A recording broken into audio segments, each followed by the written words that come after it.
Magandang umaga po sa bawat isa. Yan. Salamat po, Praise and Worship Team, sa pangunguna, sa pag-aawitan. And tuloy nga, that despite of kahit anong ating pagdaanan, there's always a goodness of God sa ating buhay. Amen po ba? That's why there's always a reason for us to worship Him. No? Walang dahilan para hindi tayo magpuri at umawit at sumamba sa Kanya. Amen po ba? Ayan. At tayo po ay nasa ikalawang buwan na ng ating usapin na patungkol sa end times, no? Sa last days. At bilang isang mananampalataya, it is very important na ating maintindihan, no? Ano ba yung ating pinag-uusapan pagdating sa mga huling panahon, no? At ano ba dapat tayo bilang mananampalataya? Ano ang inaasahan sa atin at ano ang dapat nating gawin? Ayan. Closing prayer na po yata. No? Ano ang dapat nating gawin? Thank you po. Ano ang dapat nating gawin bilang isang mananampalataya at ano ang dapat nating tingnan, paghandaan, gawin bilang isang mananampalataya? It's because it is very important bilang isang iglesia na alam po natin ang bagay na ito. No? Alam natin ito, alam ang gagawin, ano yung ating nilulook forward at ano yung ating dapat pinanghahawakan. No? At last week po ay tinalakay po ni Kuya Andy, no? Tayo ay nag-series break doon sa ating series na Matthew 24, pero ang ating topic pa rin last week is about the end times, na kung saan if we want to continually pursue the righteousness of God in facing the end times, we need to purify ourselves. And when we purify ourselves, it is very important na tayo ay palaging lumapit sa presensya ng Panginoon. Laging unahin ng Kanyang presensya, ang Kanyang katwiran at ang Kanyang ating paglapit sa Kanya ay dapat lagi nating inuuna. Nang sa ganon, sa lahat ng ating gagawin, ay makakasiguro tayo na lahat ng ating mga desisyon, prioridad sa buhay ay tungo sa presensya ng Diyos. Amen po ba? So ngayon po, ang ating pag-uusapan sa topic ng Matthew chapter 24 ay may kita po natin sa verse 45 to 51. No? Kaya po ay karugtong ng diniscuss si Pastor Sam last week na kung saan ay ipinakita ang pagdating ng Panginoon, no? Darating muli ang Panginoon, that is certain. Totoo po yun at yun ay tiyak. Muling babalik si Kristo dito sa lupa para tubusin ang lahat ng mga mananampalataya. Ang una niyang pagdating ay nung siya ay napako sa krus upang tayo ay makasumpong ng kaligtasan. At sa kanyang muling pagbabalik, ay kanyang tutubusin lahat ng mananampalataya at lahat tayo ay magsasama-sama doon sa kanyang presensya sa langit. No? Yun po yung tinutukoy nating last days or end times, the second coming of Christ. That's why as Christians, our faith doesn't only peak, hindi lamang doon nakatingin sa krus kung saan nandun si Kristo, kundi kung kailan siya babalik. No? Yes, it is very important na tayo ay nakita natin si Kristo at nasumpungan natin siya sa krus nung siya ay nabayubay doon sa krus ng Kalbaryo at siya ay muling nabuhay pagkalipas ng 3 araw. Pero ang ating inaabangan pa ay yung kanyang muling pagbabalik. No, yung kanyang second coming. That's why atin po tingnan at basahin ang Matthew chapter 24 verse 45 to 51 that as Christians, ano yung dapat nating response at ano yung ating dapat na ginagawa o dapat ipinapamuhay sa mga panahon na ating kinakaharap ngayon. Matthew 24 verse 45 to 51, makibukas po kayo sa akin sa mga talata po na yan at sabay-sabay po nating basahin, no? Matthew 24 verse 45 to 51, ang sabi po dito, sino nga ba ang tapat at matalinong alipin na inatasan ng kanyang Panginoon ng pangasiwaan ang kanyang sambahayan upang magbigay sa kanila ng pagkain sa tamang panahon? Mapalad ang alipin na kung dumating ang kanyang Panginoon ay maratnan siya gayon ang kanyang ginagawa. Katotohanang sinasabi ko sa inyo, ipagkakatiwala niya sa kanya ang lahat ng kanyang ari-arian. Ngunit, kung ang masamang aliping iyon ay magsabi sa kanyang puso, magtatagal ang aking Panginoon, at pinasimulan niyang bugbugin ang mga kapwa niya alipin, at nakisalo at nakipag-inuman sa mga lasing, darating ang Panginoon ng aliping iyon sa araw na hindi niya inaasahan at sa oras na hindi niya nalalaman. At siya'y pagpuputol-putulin at ilalagay na kasama ng mga mapagkunwari kung saan ay magkakaroon ng pagtangis at pangangalit ng mga ngipin. Tayo po muna ay manalangin. Aming Diyos, salamat po sa umagang ito na patuloy na kami po ay inaanyahan mo at hinahayaan na kami mag-aral ng iyong salita. Aming dalangin, Panginoon, na sa aming pagtalakay sa iyong salita ay bigyan niyo po kami ng karunungan. Puso na bukas, Panginoon, upang makita ang nais mo sabihin sa amin. At ikaw, Panginoon, na magbigay sa amin ng pangunawa upang makita namin ang nais mong sabihin sa amin sa umagang ito. Aming Diyos, tulungan mo kami na kami ay maging tapat na lingkod sa iyo sa pagharap sa mga huling panahon. Maraming salamat po, Panginoon, sa pangalan ng aming Panginoong Yesus. Amen at amen. Kung makikita po natin dyan sa Matthew chapter 24, yan po ay patungkol sa dalawang alipin. No? Sila ay patungkol sa dalawang alipin na kung saan sila iniwan ng Panginoon at yung dalawang alipin na ito ay magkaiba ang ginawa. No? Yung isa ay nakita, sabi, mapalad ang alipin na kung saan ginampanan niya ng maayos ang kanyang tungkulin. Dahil darating ang kanyang Panginoon na siya ay maabutan na ginagawa yun, mapalad siya at siya ay gagantimpalaan pa ng lubos. In the other hand, yung isang alipin ay hindi gaya ng isang aliping masama na kung saan kanyang iniisip, magtatagal pa ang aking Panginoon. Na habang siya'y nag-aantay, siya'y minaltrato niya yung iba, no? Gumawa siya ng hindi maganda, at ang sabi doon, darating ang Panginoon niya sa oras na kanyang hindi inaasahan. No? Dalawang bagay may kita po natin dito na kung saan parehong alipin, pero magkaiba ng ginawa. Na dito po may kita natin, nung una kong binabasa ito is, I'm trying to figure out kung ito ba ay patungkol sa mga hindi mananampalataya. Ibig sabihin sa mga taong hindi pa nakakilala sa Panginoon. But mind you, this verse talks about Christians. This verse talks about believers who are assuming that Christ will return. Assuming the certainty, yung katiyakan na babalik si Kristo. It's just that magkaiba sila ng pagtugon. They are looking forward sa pagdating ni Kristo. Pero magkaiba sila ng ginagawa. Parehong mananampalataya, parehong alipin, parehong tagasunod ni Kristo, parehong nananampalataya sa Diyos. Pero magkaiba ng tugon. That's why our title for this morning is, as Christians or as believers facing the end times, do we consider ourselves faithful or unfaithful? As believers facing the end times, right now, kasi ngayon po ay we believe that we are now facing the end times. Ito na yung mga huling panahon na kung saan darating at malapit ang bumalik ang Panginoon. It's just that we don't know when. Mind you, 2,000 years ago, believers in the New Testament time, they are already waiting for the second coming of Christ. How much more tayo po sa panahon ngayon? No? We are now facing the end times, but the question is, do we consider ourselves faithful or unfaithful? Tatlong bagay po na kailangan nating makita, tatlong katotohanan po na kailangan nating pagtuunan at makita sa pagharap natin bilang mga mananampalataya sa huling panahon. No? Tatlong katotohanan sa pagharap sa huling panahon. No? Ang pagiging tapat, no? Tatlong katotohanan sa huling panahon ng mga mananampalataya ay ang pagiging tapat. Pangalawa, ang pagiging hindi tapat. Pangatlo, ang mga kahihinatnan ng ating mga desisyon. Ngayong umaga po, dyan po iikot yung ating pag-uusapan.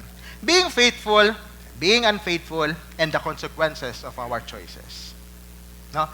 Diyan, sa tatlong bagay na yan, iikot ang ating pinag-uusapan. Pastor Job, kahit ba bilang isang mananampalataya, maaari pa rin ba tayong maging hindi tapat sa harapan ng Diyos?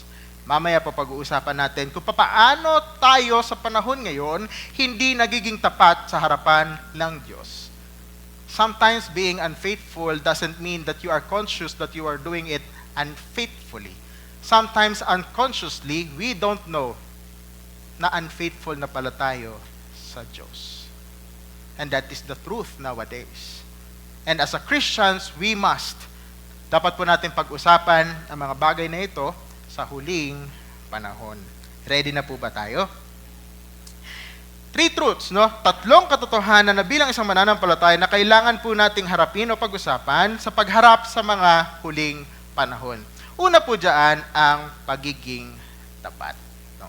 Ang pagiging tapat ay binanggit dyan sa talatang yaan na kung saan ang mga alipin na iniwan, no? Ay namasumpungan, madatnan ng Panginoon na nakikita na nagpapatuloy at tapat. No, may kita po natin yan in Matthew chapter 24, verse 45 to 46. Ang sabi dito, sino nga ba ang tapat at matalinong alipin na inatasan ng kanyang Panginoon na pangisawaan ang kanyang sambahayan upang magbigay sa kanila ng pagkain sa tamang panahon? Papalad ang alipin na kung dumating ang kanyang Panginoon ay mararatnan niya siyang gayon ang kanyang ginagawa. Honestly speaking, bilang isang mananampalataya, each and every one of us ay merong ipinagkaloob ang Diyos. Bawat isa po sa atin ay may pinagkaloob ang Diyos na pangisawaan, gawin at pangalagaan. Maaaring ito ay ating pamilya, maaaring ito yung ating mga trabaho, o yung mga taong ibinibigay sa atin ng Panginoon. O bilang isang mananampalataya, tayo bilang isang mananampalataya sa ating komunidad, may mga ibinibigay at meron ipinagkakaloob sa atin ng Diyos na kailangan nating pangisawaan o paglaanan o pangalagaan. No? Lahat tayo ay binigyan ng Diyos ng bagay na pangangalagaan. Now, the question is, ang tanong, bilang isang mananampalataya and knowing na tayo ay nalalapit na sa huling panahon, sa ating mga nakikitang balita, sa ating mga nakikita sa mga Facebook, no, sa TV, mga kaguluhan, pagkalito, no, mga bagay na hindi kaaya-aya pag tayo nanood sa TV. Ang tanong, sa lahat ba ng mga nangyayari sa panahon natin ngayon at personal na buhay natin, nagagawa ba nating pangisawaan o pangalagaan ang mga bagay na ipinagkaloob sa atin ng Diyos ng tapat, ng maayos? Kamusta po ang ating buhay bilang isang mananampalataya sa Panginoon? Personal, no? Before tayo pumunta sa iba is, how about our personal life, ang ating personal na buhay sa harapan ng Panginoon? Kamusta po yung ating relasyon sa Diyos? Tayo ba ay madikit o tayo ba ay makapit sa ating paglapit sa Panginoon? O tila baga para tayo ay unti-unti na parang hindi ko maramdaman ang Panginoon?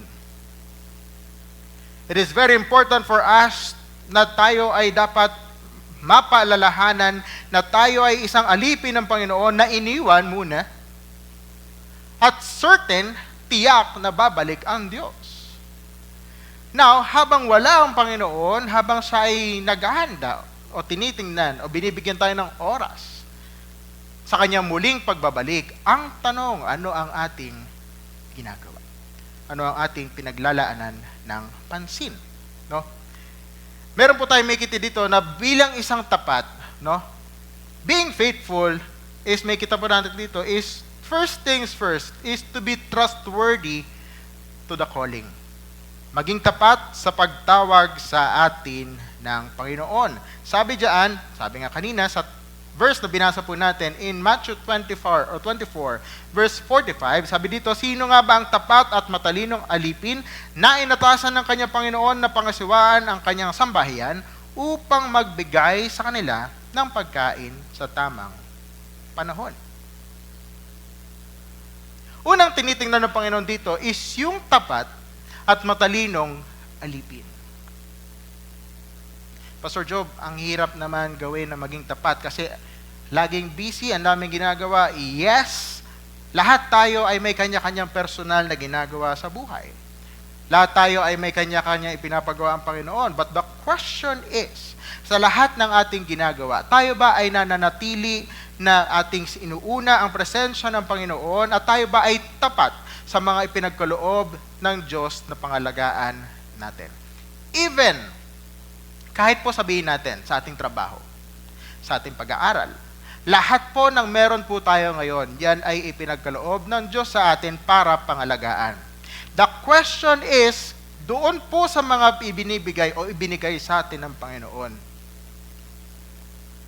yun po ba ay ginagamit o ginagawa natin ng tapat at ng may pagkatalino kasama sa presensya ng Diyos? O tila baga minsan, nagiging hadlang yun para tayo ay lumapit sa Panginoon.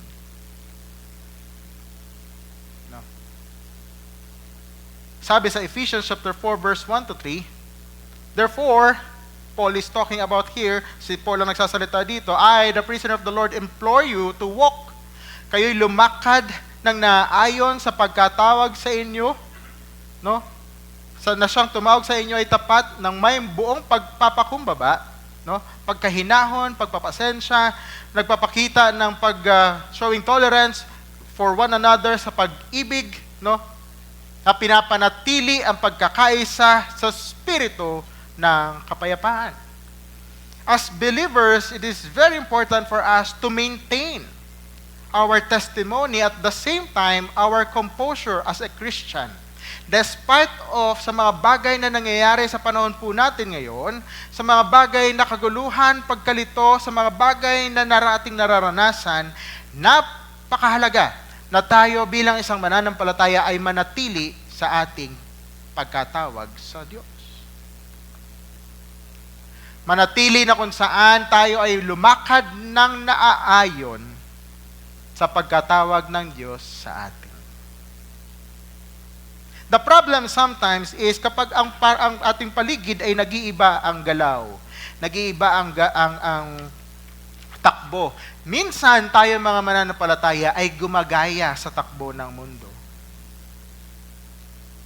But this is a reminder for us to be trustworthy sa pagkatawag sa atin ng Diyos, na maging tapat, na manatili, panghawakan kung saan tayo tinawag ng Diyos.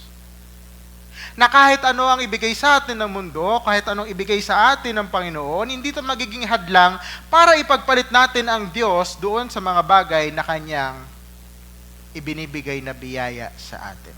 The problem sometimes is we are so overwhelmed with God's blessing that sometimes we often forget, we prioritize His blessing rather than the guarantor of that blessing.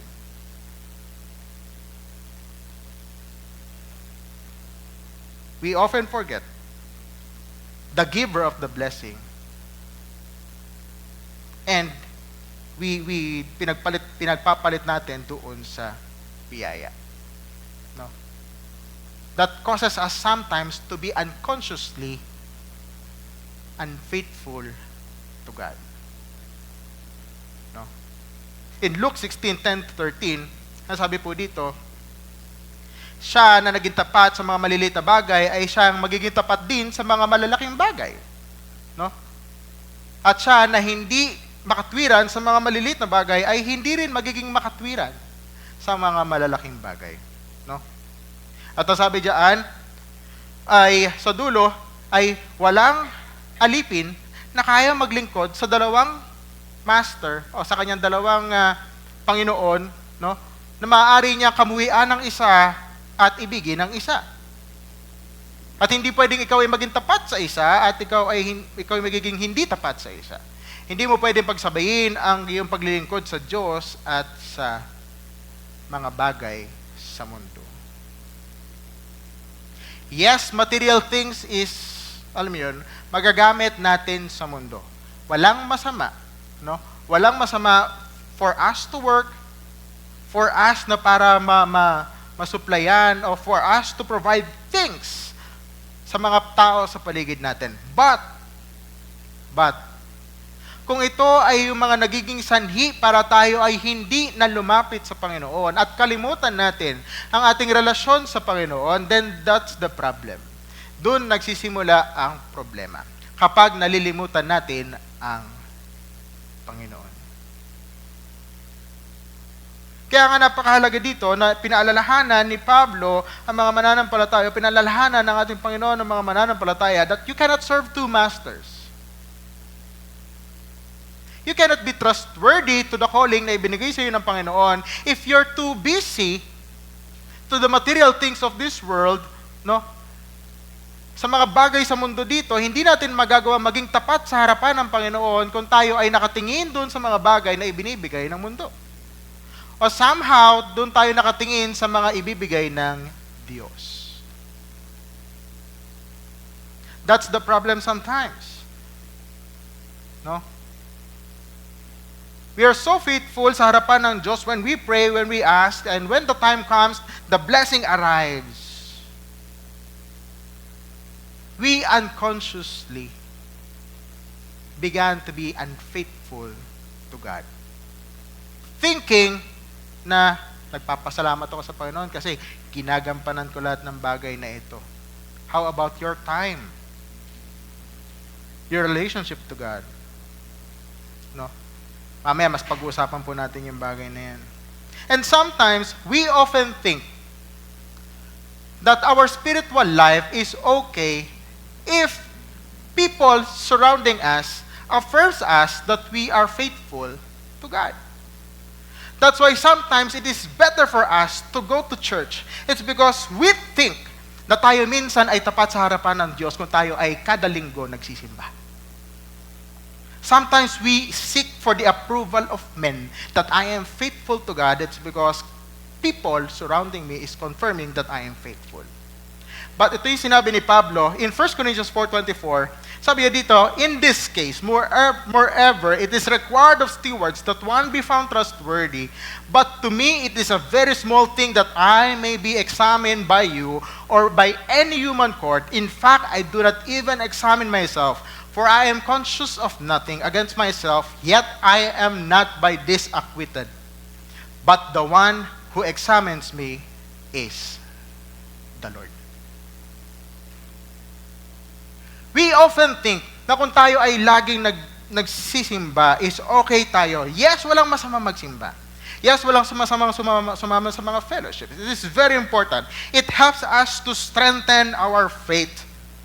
It helps us to grow deeper with our relationship with God. Don't get me wrong. Fellowships and church gatherings is very important. But if our time to God is only done every Sunday and Monday to Saturday, wala tayong oras sa Panginoon, then to whom we give our approval? To God or to men? Whom do we seek approval? Sa tao o sa Diyos? It's because sometimes it causes us to be unfaithful thinking that we are faithful to God. It's because people surrounding us is affirming us that we are faithful. But it's not.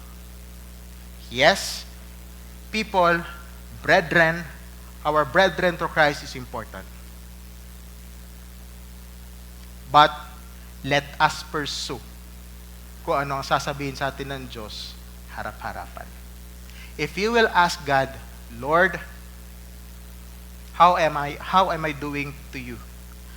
Kamusta ako, Lord, sa ginagawa ko sa iyo? Can we evaluate ourselves if God will tell you, you are faithful, my son? Are we sure nasasabihin ng Diyos yun sa atin harap-harapan? If we will try to think and evaluate ourselves right now, if God will answer you, you are faithful. No one can judge us. No one can tell us. Other people can tell us if we are faithful or not. It is between us and God alone. If you will ask yourself, am I faithful? Am I trustworthy to the calling that God has given me? Tapat ba ako sa harapan ng Diyos ngayon? No one is, no one is exempted to that question. And every one of us is accountable to that. In the presence of God, with our spiritual life, if we will ask ourselves, am I trustworthy to the calling that God has given me? Ako ba'y tapat sa pagkatawag ng Diyos sa akin? Yun po yung una. For us to be faithful, we must be trustworthy to the calling that God has given to us. Second is this, wisdom in obedience. Karunungan sa pagsunod. May kita po natin yan ng verse 46. No? Sabi dito, mapalad ang alipin na kung dumating ang kanyang Panginoon, ay maratnan siyang gayon ang kanyang ginagawa. Mapalad ang isang tao, ang isang mananampalataya na nagpapatuloy sa kanyang pagsunod sa Diyos hanggang siya ay makita at madatnan ng Diyos. Di ba ang sarap sa pakiramdam sa mga may anak na po dito, no? Ang sarap sa pakiramdam na kapag ang anak mo ay inutusan mo, anak, maglinis ka nga dyan, magluto ka na. Tapos pagdating mo yung anak mo, nakita mo, nagluluto, nakahanda na lahat. Di ba bilang isang magulang, ang sarap po sa pakiramdam nun, ano? No? O kaya, sa trabaho, kung meron kayo inutos, makita ninyo yung mga katrabaho ninyo, tapos na kapag nadatnan ninyo. Ang sarap po sa pakiramdam, di ba? Paano kung yung halimbawa, sinabi mo sa anak mo, anak, magluto ka na, maghanda ka na dyan, bumangon ka na. Pero pagbalik mo, yung anak mo, nakahiga pa din. Diba? Sa mga magulang, no? Kayo po tatanungin ko, ano po yung binato nyo sa anak? Hindi, joke lang. Ano po yung naramdaman ninyo? No? Ano yung naramdaman ninyo? Nakita nyo yung anak nyo, tulog pa, alas 11 na, tulog pa, alas 12 na, nakahiga pa din. No? Siyempre, di mo naman ikakatwa, anak mo yun eh. Pero iba yung mararamdaman mo na, ay, yung anak ko nakahiga pa. Diba? Iba yung feeling. Iba yung feeling kapag nadatnan mo na yung iniwan mo ay sinunod yung ginawa mo. At the same time, iba yung feeling kapag yung inutusan mo, pagbalik mo, hindi pa gumagalaw. Aminin natin sa hindi, as human as we are, yun yung mararamdaman natin. No? How much more sa Panginoon? How much more sa Diyos? Then when we talk about wisdom and obedience, meaning as Christians, we have wisdom that God wants us to see. Now, when the time comes siya bumalik, gusto niya na makita tayo na naglilingkod at nagpapatuloy sa Kanya. That's wisdom. Knowing what God wants us to do. Despite of the hardships and difficulties in life, we will pursue and persevere. That's wisdom. Wisdom in obedience to God means pursuing, doing, striving, no? To do what God wants us to do. Despite of the difficulties na ating pinagdadaanan. No reasons. That's wisdom. Kaya nga minsan, pag sinabi natin na tayo susunod sa Panginoon, wala naman talagang madali sa pagsunod sa Panginoon, napakahirap. No? Napakahirap. Kasi ang ating katawan ay, alam niyo yun, ang ating katawan ay nagbula sa laman at ang laman natin ay talagang nasa kasalanan. Pero nung tayo nakakilala sa Panginoon, we are being regenerated, we are being born again spiritually, and we have now the choices to follow and to obey Christ. And every day, kada paggising natin sa umaga is a war. It is a spiritual battle. Every time that you will wake up, you will open your eyes, it is a spiritual battle. If you wake up, cellphone or prayer. Pagkatapos, gagawin mo to para sa Panginoon o gagawin mo yung magde-devotion ka muna o ito. Every morning, every day is a spiritual battle. Every decision that we will do, it is always a spiritual battle. A choice that needs to be done for the presence and for the glory of God. It is always a tough decision. Kaya nga ang pagsunod sa Panginoon mahirap. Kasi lagi kang aware sa lahat ng gagawin mo.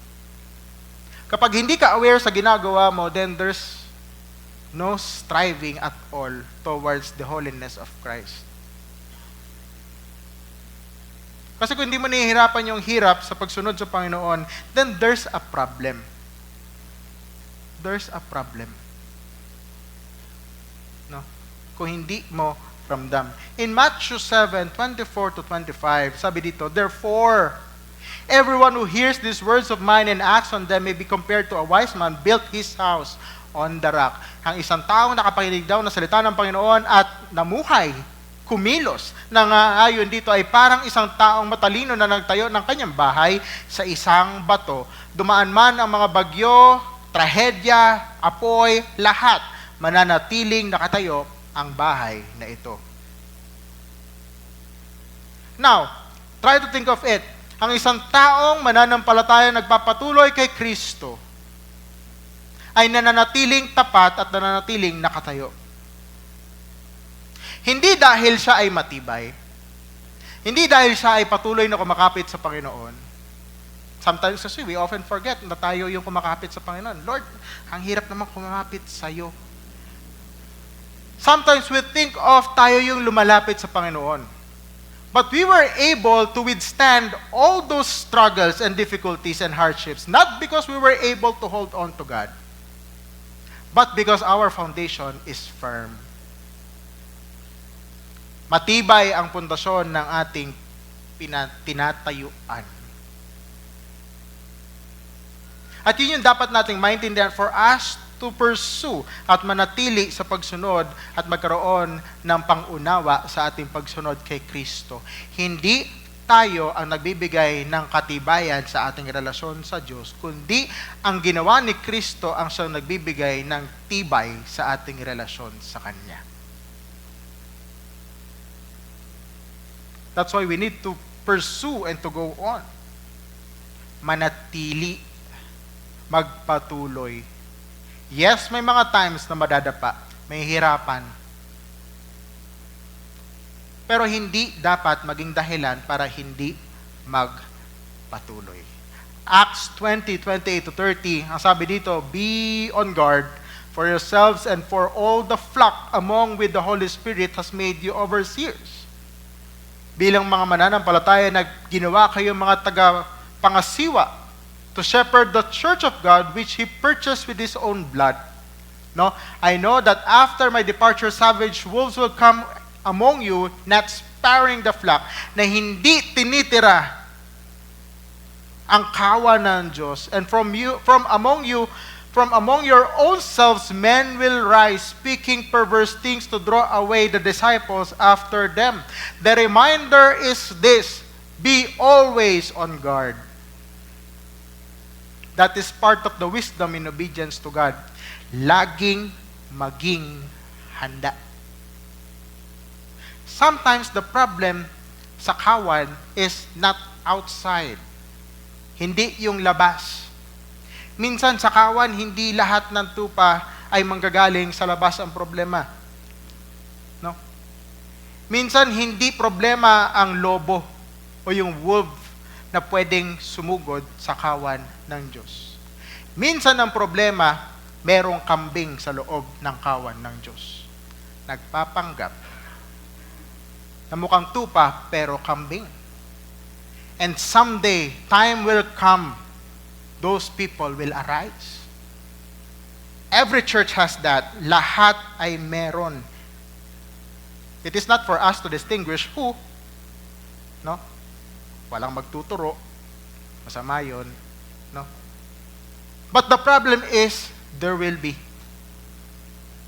In the last days, those people will arise to distract, to confuse the truth.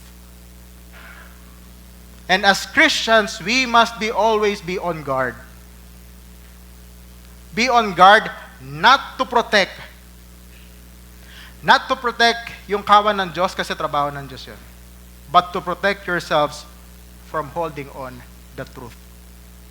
Yung hindi kayo maliligaw. Yung hindi kayo madadala ng iba. Yun po yung ibig sabihin na be on your guard. Trabaho ng Diyos, ingatan ang kawan niya. Kasi siya yung pastol. Hindi po natin trabaho ingatan ng bawat isa. Ang trabaho po natin, pangalagaan ang ating paghawak sa katotohanan. Minsan, bising-busy tayo, pangalagaan ng iba. Tayo pala mismo, inaanod na ng dagat. Inaanod na tayo ng kasinungalingan ng mundo. We must always be on guard. No? That's what wisdom in obedience mean. Maging marunong sa pagsunod at maging tapat sa pagsunod sa Diyos. That's what being faithful mean. Second is this. Second truth in facing the last days. If there is being faithful, kung merong mga nagiging tapat, meron ding nagiging hindi tapat. Meron ding hindi nagiging tapat. May kita po natin yan dito in Matthew chapter 24 verse 48 to 50. Ang sabi po dito, mapalad ang alipin na kung dumating ang kanyang Panginoon ay maratnan siya, ngunit 48, ngunit kung ang masamang aliping iyon ay magsabi sa kanyang puso, magtatagal ang aking Panginoon at pinasimulan niyang bugbugin ang mga kapwa niyang alipin at nakisalo at nakipag-inuman sa mga lasing. Darating ang Panginoon ng aliping iyon sa araw na hindi niya inaasahan at sa oras na hindi niya nalalaman. May kita po natin dito, isa sa mga katotohanan na dapat nating harapin sa pagharap sa mga huling panahon ay magkakaroon ng mga mananampalatayang hindi tapat. Sometimes it is very hard for us to identify or for us to tackle the word unfaithful. Kasi we cannot judge naman talaga. We cannot tell everyone, oy, hindi ka na tapat sa Panginoon. Walang pwede magsabi noon. No one can judge. No one can tell you which or which. Hindi pwede natin sabihin na hindi ka na tapat sa Panginoon. We cannot judge them. We cannot tell it to them. But we ourselves, we can evaluate. We can check ourselves if I am faithful pa ba sa Panginoon or unfaithful. No? And sometimes being unfaithful doesn't mean na hindi ka tapat, no? Minsan kasi iniisip natin pag hindi tapat ay walang relasyon sa Panginoon. No, it can happen also to believers. And sometimes we are being unfaithful to God unconsciously. Yun yung sinasabi ko po kanina. Minsan hindi na pala natin alam, hindi na pala tayo tapat sa harapan ng Diyos. Akala natin tapat pa tayo, pero hindi na pala. May kita natin yan dito.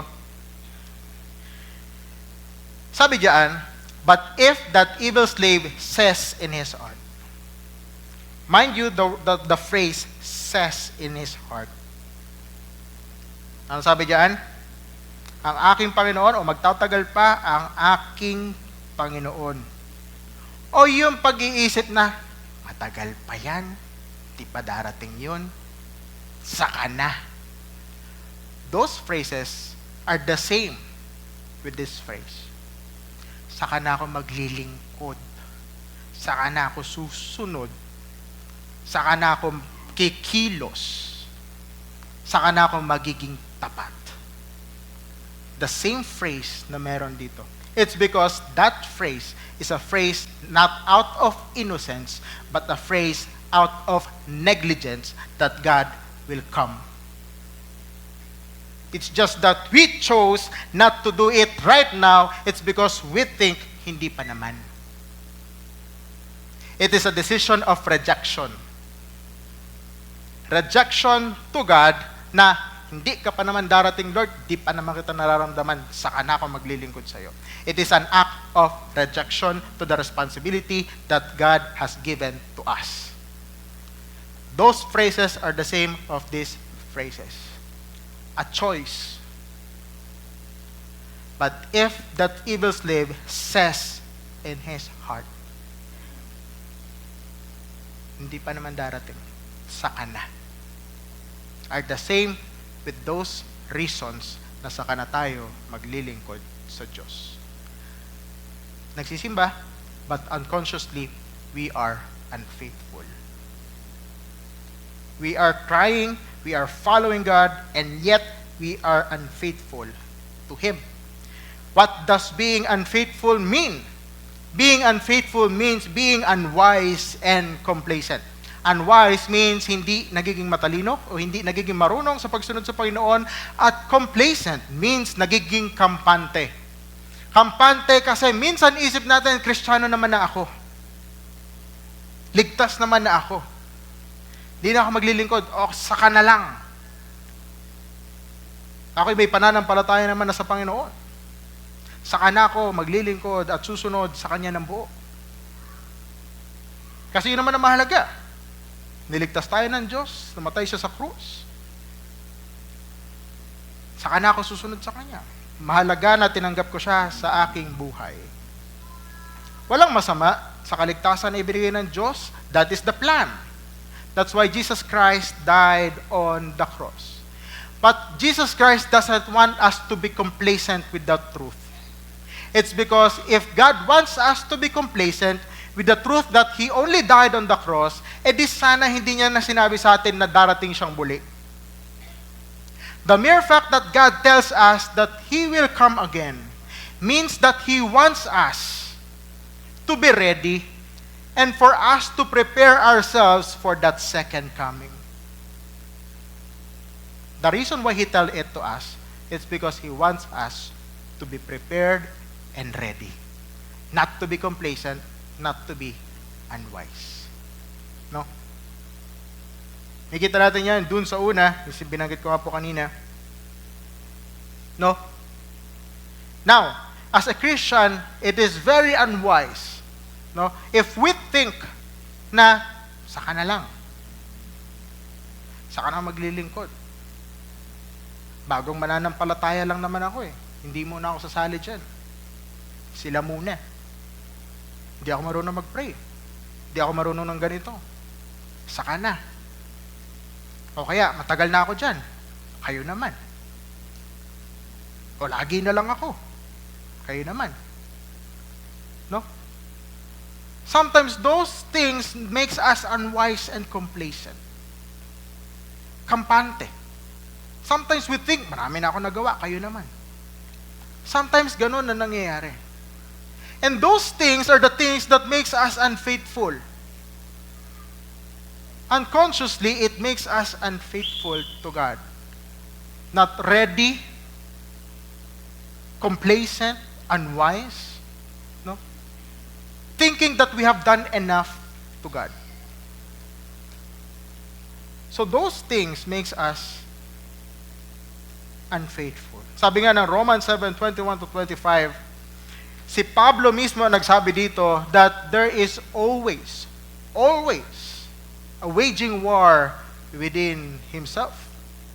That though he is being regenerated spiritually when he accepted Jesus Christ as his Lord and personal Savior, that he is being saved by the blood and body of Christ on the cross, he was being saved spiritually, and yet by the flesh, he is still suffering. It's because the flesh, the desires of the flesh, is still making him to do fleshly things. Yung mga bagay na pang mga mundo. He acknowledged that there's always a war. There's always a spiritual battle within himself, his flesh and his spiritual life. Laging merong, yun yung sinasabi natin na laging merong parang konsensya. Na parang, alam mo yan, isip natin, ang bigat nito, nagawa ko to, parang may mali ata. Minsan, those things are a reminder for us na gawin ang tama. Pero minsan, pag yung mga bagay na yon ay hindi na natin nararamdaman. Nagiging manhid na tayo sa mga bagay na ipinapakita sa atin ng Panginoon. No? Minsan, it makes us unfaithful to Him kasi wala nang nagre-remind. Kasi nagiging manhid na tayo sa sa mga bagay na ating nagagawa na hindi naman dapat sa harapan ng Diyos. It makes us unfaithful. We neglect our responsibilities and obligations to God. Thinking na masyado pa maaga, masyado na ako matagal, lagi ko nang ginagawa yan, sila naman, o bakit ako? Okay na ako dito, nagsisimba, nakaupo lang, sa kanila yan, di naman ako leader, attendee lang ako. Those things makes us unfaithful. Going to church is not enough. Going to church is an act of our celebration to worship to God. But it is not an act for you to grow alone spiritually. This gathering is just a celebration. A help for us to listen and to learn more with God's Word. The real question is, ano ang ginagawa natin after church service? How's our devotion, our prayer life? All of us are vulnerable to that. No? Walang exempted sa mga tanong na yun. No? And this is the problem sometimes.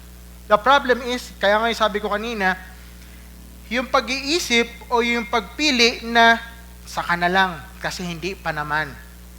Those simple gesture of decision or act of choice sa harapan ng Panginoon is an act of rejection to God, thinking na alam mo naman na yun dapat mong gawin. Pero pinipili mo pa rin wag gawin. Kasi isip mo, hindi pa naman. Sa batas, kapag nakagawa ka ng isang mali out of innocence, correct me if I'm wrong, medyo parang mas magaan ang parusa. It's because out of innocence, hindi mo talaga alam na nagawa mo kasi hindi mo alam eh. Tumawid ka, bawal pala tumawid doon. Walang sign, bawal tumawid ka. Hindi mo alam, walang nakalagay. Pero nagkamali ka. Pero yung may sign na, nakita mo na, alam mo, bawal, ginawa mo pa din. Try to think of it. Ano yung mas mabigat? Nagawa mo dahil hindi mo alam? O nagginawa mo siya dahil pinili mong hindi siya gawin? And that's the problem with Christians nowadays. The more na tayo lumalalim sa Panginoon, the more sometimes Christians explore to do things.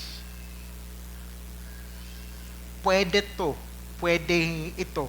Hindi naman siguro magagalit si Lord. Alam mo yan, kasi alam mo na kung saan yung pasikot-sikot eh.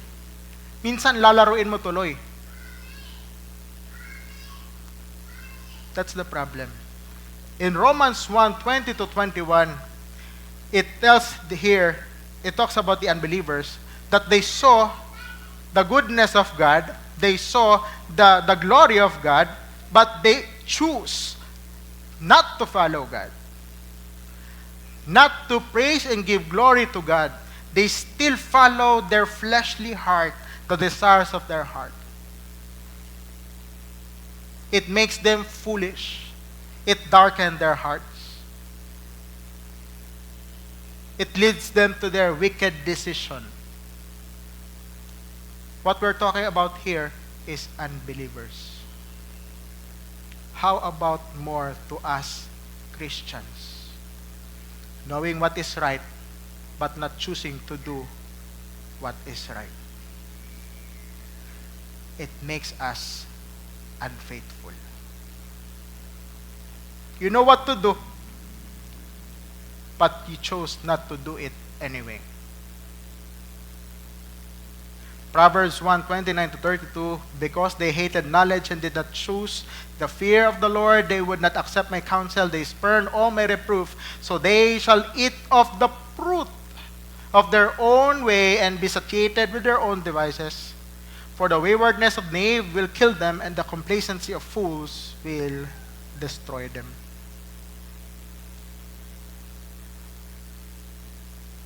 This is a reminder for us that being unfaithful happens even inside the church. Inside, alam niyo yun, to the body of Christ, being unfaithful happens. In facing the last days, that is one of the truths that we need to face.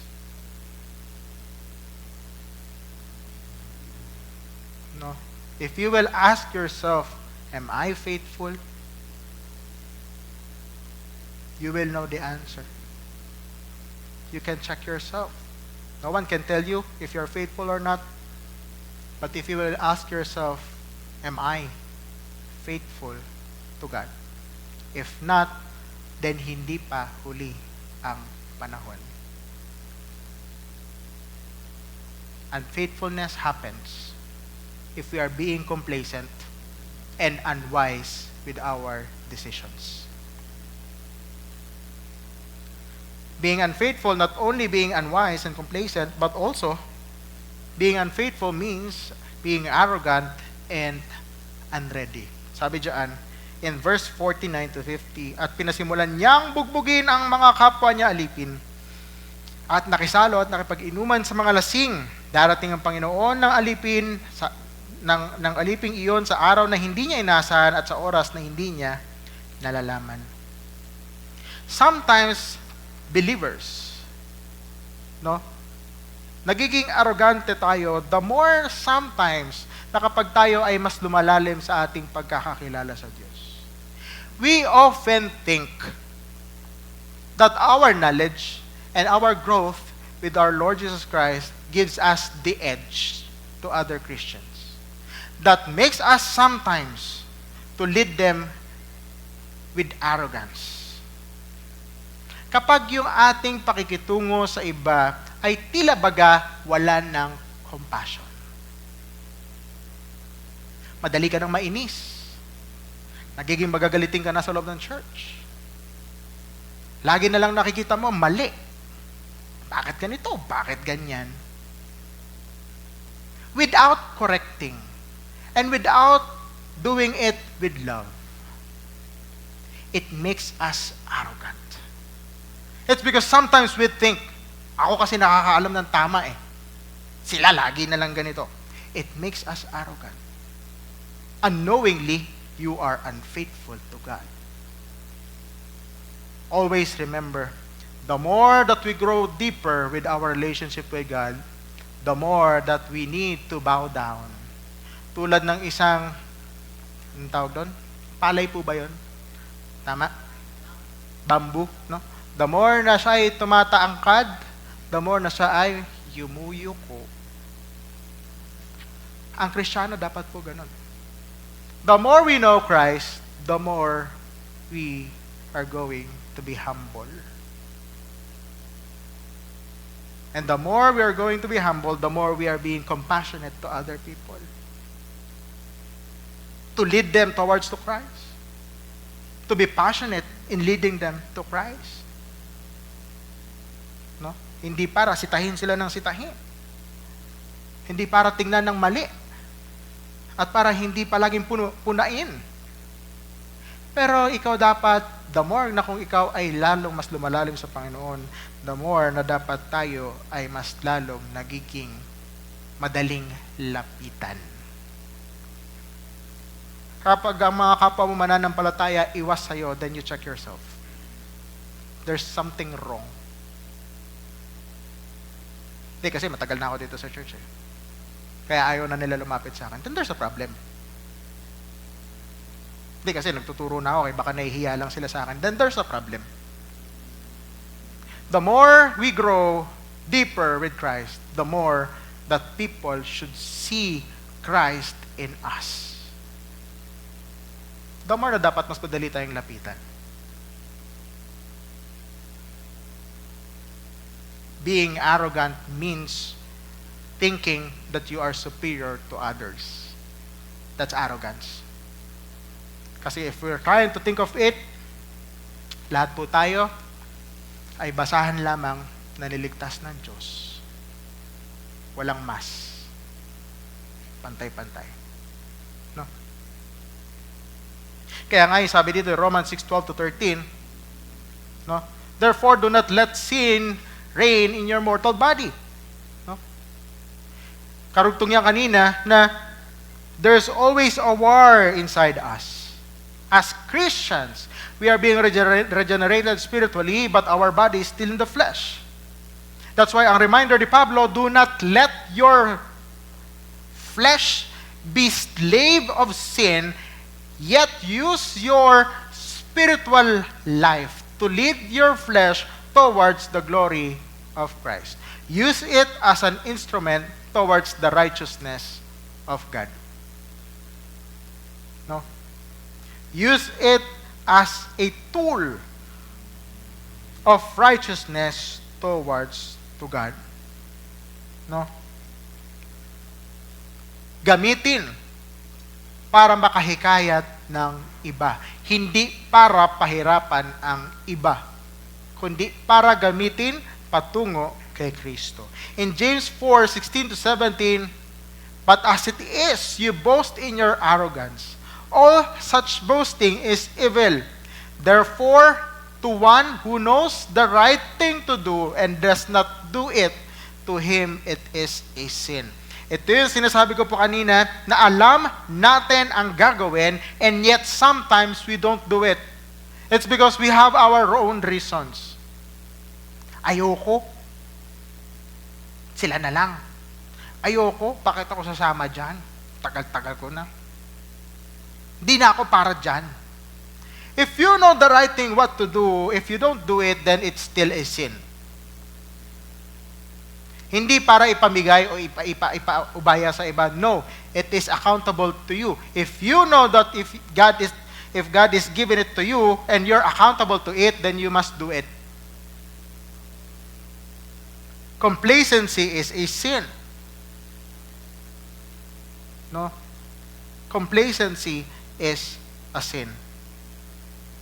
1 Thessalonians 5:2 to 3, for you yourselves know full well that the day of the Lord will come just like a thief at night, while they are saying peace and safety, then destruction will come upon them suddenly like a labor pains upon a woman with child, and they will not escape. Ito yung pinatutungkulan na we as Christians must always be ready for the second coming of Christ. Not only na tayo lang dapat ang ready, but also we as Christians, we have accountable and responsibility to other people to help them also to be ready. To lead them towards the idea that Christ is coming, just like a woman who is in labor pain. She knows na siya'y manganganak, and yet hindi niya alam kung kailan. Yun ang image ng second coming ng ating Panginoon. We know that we are now in the second coming. And what we feel and experience right now is like a labor pain of a woman. We don't know when, but it will happen. Kasunod noon, but you brethren are not in darkness, that the day will overtake you like a thief, for you are all sons of light and sons of day. We are not of night nor of darkness, so then let us not sleep as others do. But what? Let us be alert and sober. Maging alerto at mapagmatsyag. Bilang isang mananampalataya, napakahalaga na tayo ay mapagmatsyag at alerto. At hindi lamang tayo buong kawan na ipinagkatiwala, at kung saan tayo nilagay ng Diyos, yun ang ating responsibilidad. We are accountable to one another. Maliwanag po. Again, being complacent is unfaithful. It is a sin. To be unwise with the calling that God has given you, to be arrogant with other people, and to be unready with His second coming, it is a sin. That's why we must be ready with His second coming. And lastly, the consequences of choices. Nakita natin kanina that there's being faithful, there's being unfaithful, and lastly, the consequences of what we choose. The consequences of what we choose. Makikita natin yan, hinati ko po yan in Matthew 24 verse 47 and 51. 47 talks about to the people who are obedient to Christ. And 51 is to those who are unfaithful to Him. Sabi sa 47, truly I say to you that He will put him in charge of all His possessions. Consequence number 1, to the believers who are diligent and obedient to Christ. 51 is this, and will cut him in pieces and assign him a place with the hypocrites, in that place where there will be weeping and gnashing of teeth. At siya'y pagpuputulin at ilalagay na kasama ng mga pagkunwari, kung saan ay magkaroon ng pagtangis at pagngangalit ng mga ngipin. Talks about to the unfaithful believers. No? The consequences of choices is this: there is blessing in obedience. Always remember this. If we faithfully obey Christ, there is always a blessing. Sometimes kasi iniisip natin yung blessing, yung panimula pa lang eh. No? The blessing is not, alam niyo yun, yung blessing along the way is just a bonus. What we're trying to talk here is that the blessing after our obedience. That's what we're looking forward. That's why we are looking forward for the second coming of Christ. It's because there's the blessing together with Him. Sabi nga dito, truly I say to you that He will put him in charge of all His possession. Ang isang Panginoon na nakita ang kanyang alipin, na nagpapatuloy at ginagawa at nadat na niyang ginagawa ang mga bagay na kanyang inutos, ay ipagkakatiwala niya ang lahat ng bagay na nasa kanya. Proverbs 13:9, the light of the righteous rejoices, but the lamp of the wicked goes out. Ang liwanag ng matuwid ay nagpapatuloy at nagagalak, ngunit ang liwanag ng madilim ay nawawala. No? Romans 8:12-13, so then, we are obliged to follow not the flesh, but to live, no, according to the Spirit, no, obligation not to the flesh to live according to the flesh, for if you are living according to the flesh, you must die. But if by Spirit you are putting to death the deeds of the body, you will live. That's why sometimes it is very hard for us to passionately obey Christ.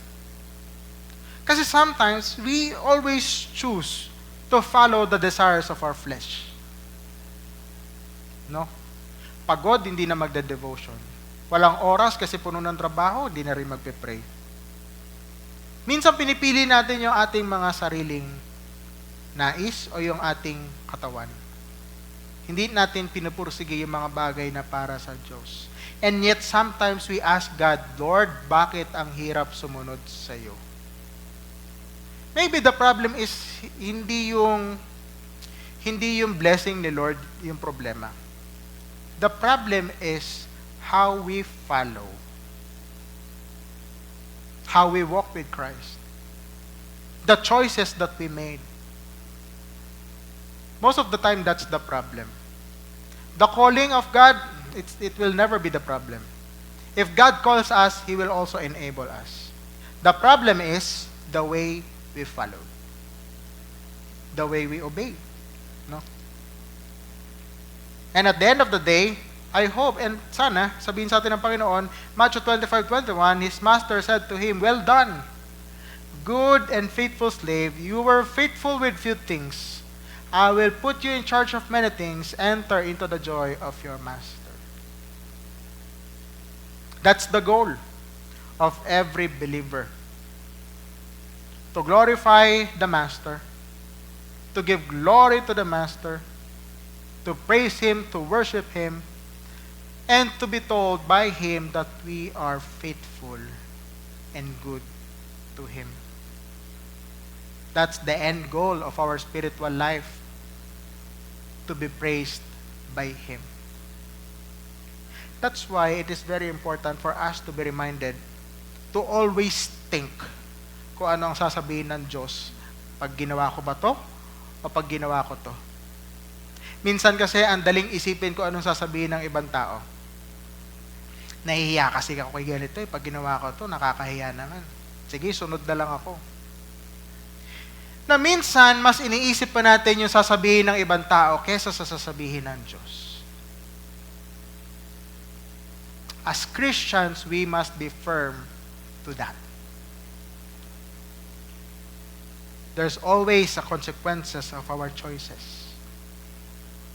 And we must always pursue kung ano ang sasabihin ng Diyos sa atin. The consequences of choices, not only there's blessing in obedience, but also there is destruction in disobedience. No? Destruction in disobedience. Matthew 24:51, at siya'y pagpuputol-putulin at ilalagay na kasama ng mga mapagkunwari kung saan ay magkakaroon ng pagtatangis at pagngangalit ng mga ipin. This is a warning for a believer who is unfaithful to God, who constantly choosing to disobey and not to follow God. That there will be a punishment to such people. Those people considered as they know the truth, but they didn't fully accepted the truth. They just know it. They just know it by intellect, by knowledge, but they didn't do it or follow it by heart. They know kung ano ang sinasabi ng Diyos, pero hindi nila sinusunod ang sinasabi ng Diyos. In 2 Timothy verse 3, 1-5, nakasaadyan that in the last days, terrible things will come.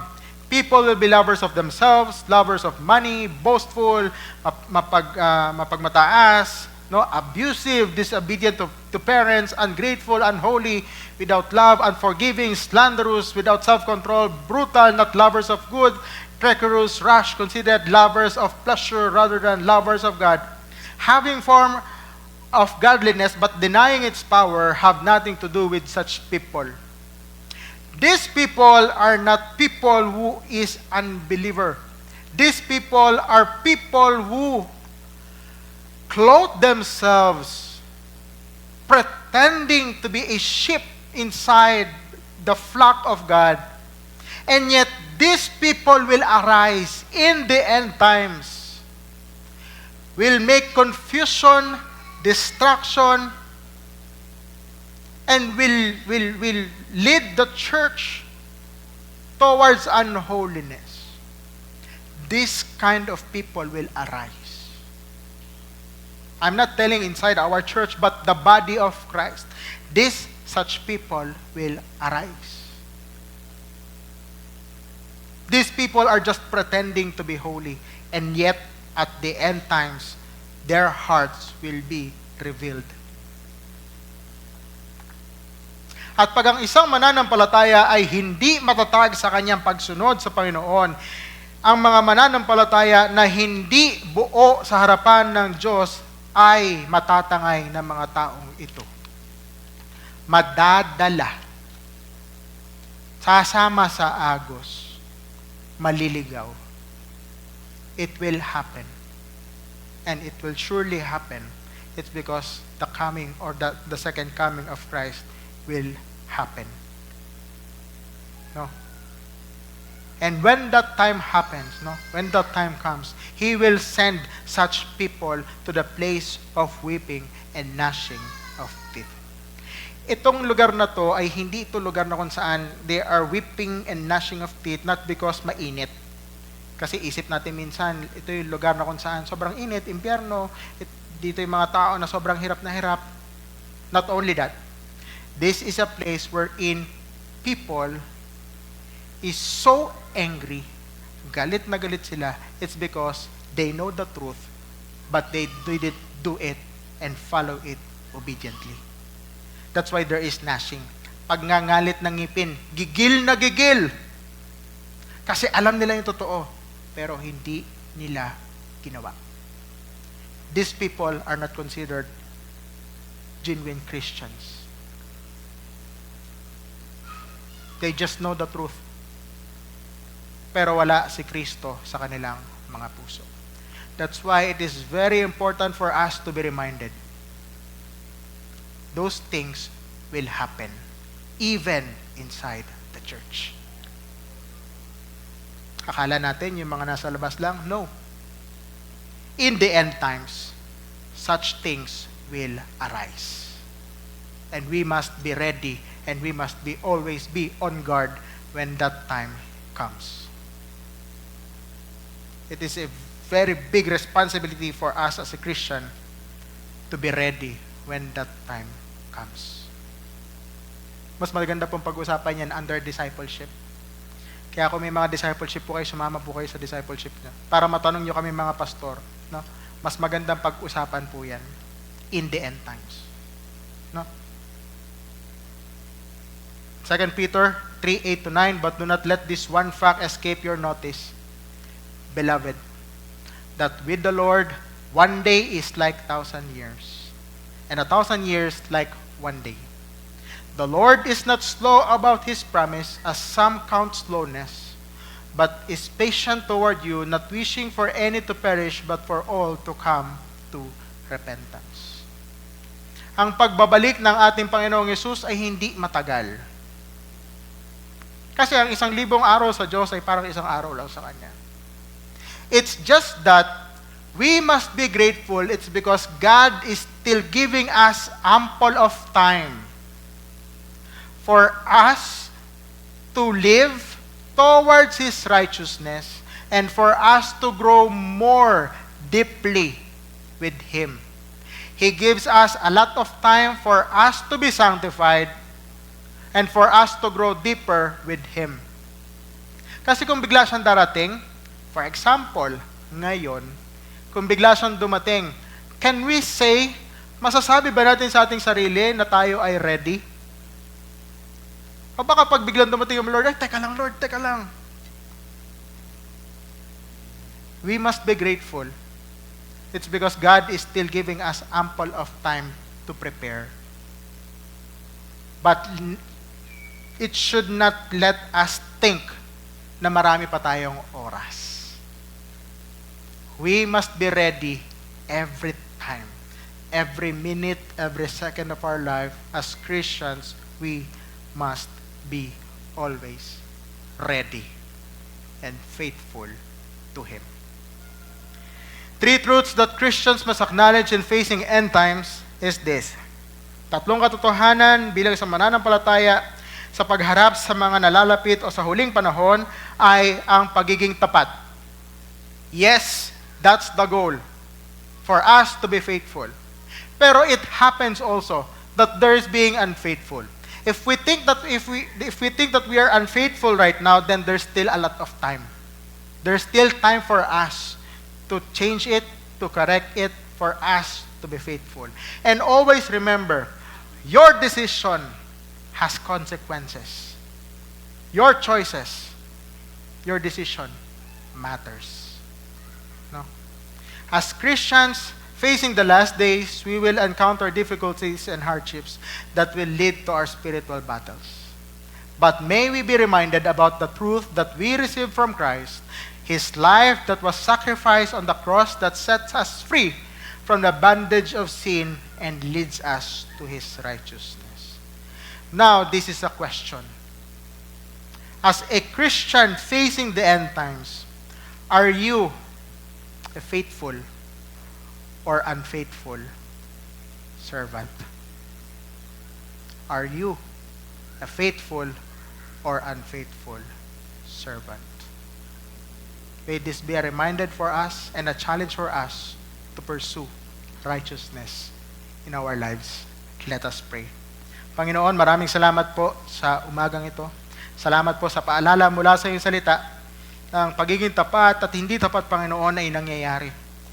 Aming dalangin, Panginoon, na patuloy na kami paalalahanan mo mula sa iyong salita, na patuloy na piliin ang landasin patungo sa pagiging tapat, at kung kami man, Panginoon, ay napanghina ng loob at ang aming mga ginagawa ngayon ay patungo sa hindi tapat, ay baguhin niyo po ito. Ang aming puso, Panginoon, ay itama sa iyong harapan at patuloy na kami paalalahanan at patuloy na tumingin sa iyong muling pagbabalik sa aming buhay. Salamat, Panginoon, sa katotohanan na ito.